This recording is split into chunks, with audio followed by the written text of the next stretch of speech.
Bonjour à toutes et à tous, c'est Paul Dame pour vous présenter aujourd'hui un nouveau sapin en sucette. Aujourd'hui, je me suis posé la question comment le spermatozoïde pourrait être difforme, sachant que il est quand même soumis au code génétique.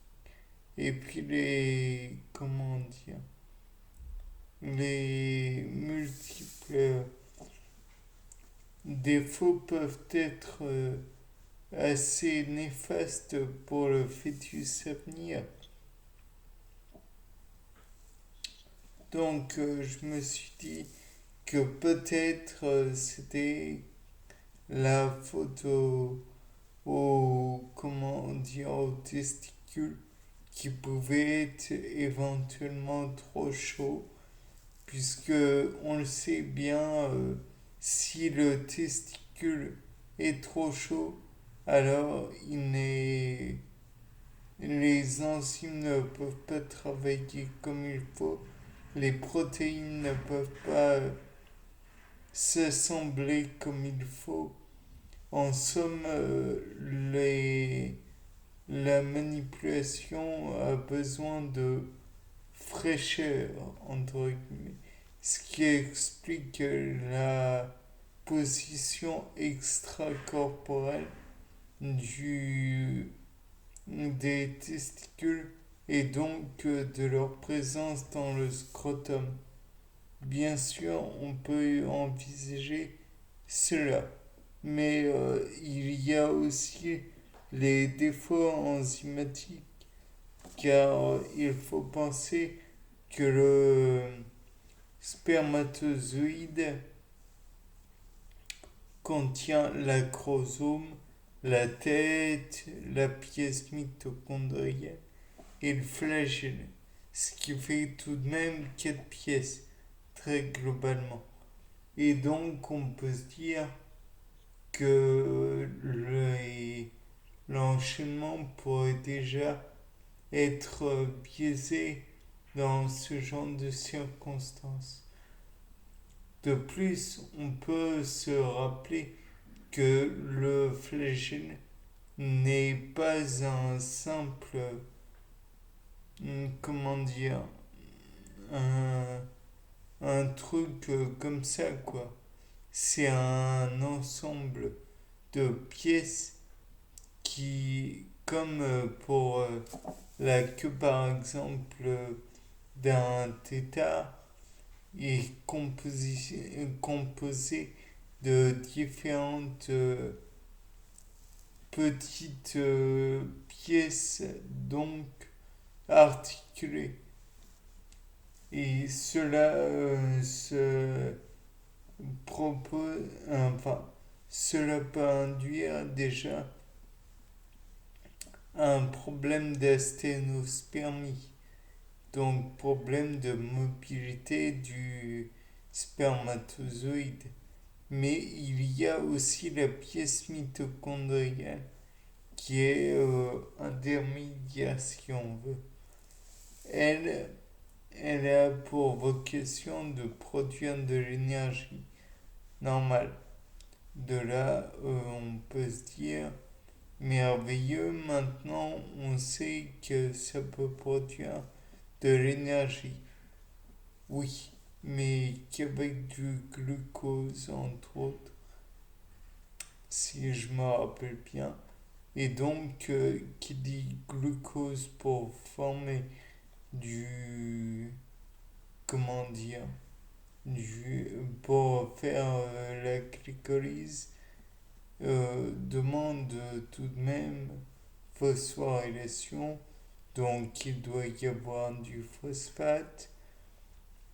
Mais le problème, c'est que si je m'en réfère au contenu d'un éjaculat normal, alors celui-ci contiendrait essentiellement non pas du glucose, mais du fructose. Donc de là, on peut se dire, c'est dans la glycolyse, mais ça ampute tout de même un petit peu la, la, comment dire, l'ensemble des étapes. Et ça fait un peu moins d'énergie pour le mouvement du spermatozoïde. De plus, il faut dire que comme il n'y a pas de glucose phosphate, le fructose pourrait repartir vite. Il n'est pas séquestré dans la cellule. Donc, si peut-être, hein, ce n'est qu'une hypothèse, le fructose pourrait être en partie utilisé, puis repartir dans l'environnement utérin ou vaginal. Donc de là, on peut se dire que c'est un manque non négligeable.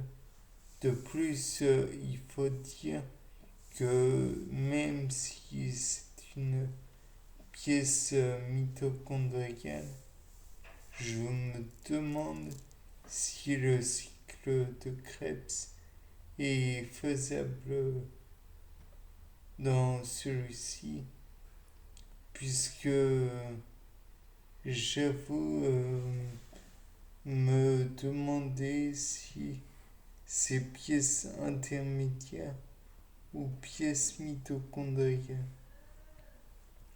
puisque comme vous le savez sûrement, le cycle de Krebs ne se produit que dans les, la, la mitochondrie. Donc là, encore une fois, ça pourrait être un problème pour faire de l'énergie et de l'oxydation, là, comment dire,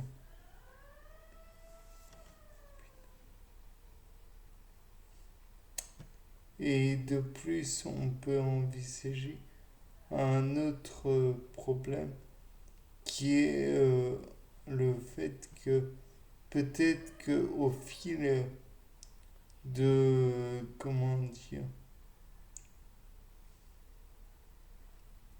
au fil du déplacement, euh, c'est euh, c'est une chaîne mitochondrienne.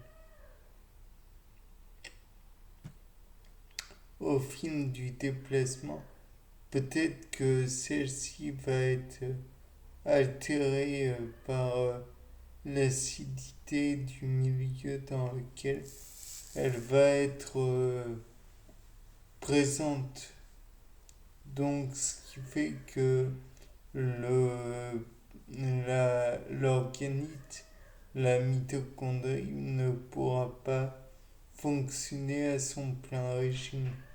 Peut-être que même le, l'acidité du milieu pourrait engendrer une destruction de la pièce mitochondrienne.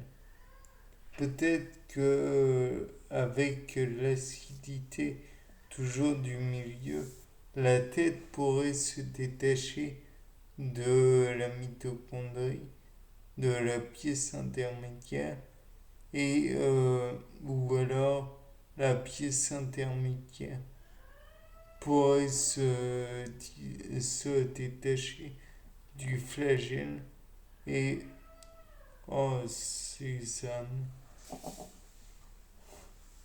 les chevaux et tous les autres animaux là, ils nous embêtent. Bien, tant pis. Toujours est-il que on peut envisager que le fonctionnement du spermatozoïde puisse être affecté en grande partie par l'acidité du milieu. De plus, je me dis que l'acrosome pourrait lui aussi être altéré par l'acidité du milieu. C'est la tête, c'est vraiment l'avant de la tête du spermatozoïde, ce qui ferait que le noyau serait mis à nu s'il venait à disparaître. Et donc, s'il n'y a plus de noyau, il n'y a plus d'utilité du spermatozoïde. Bien, sur ce, c'était Bolden avec les cris ou les des autres animaux ridicules. Au revoir.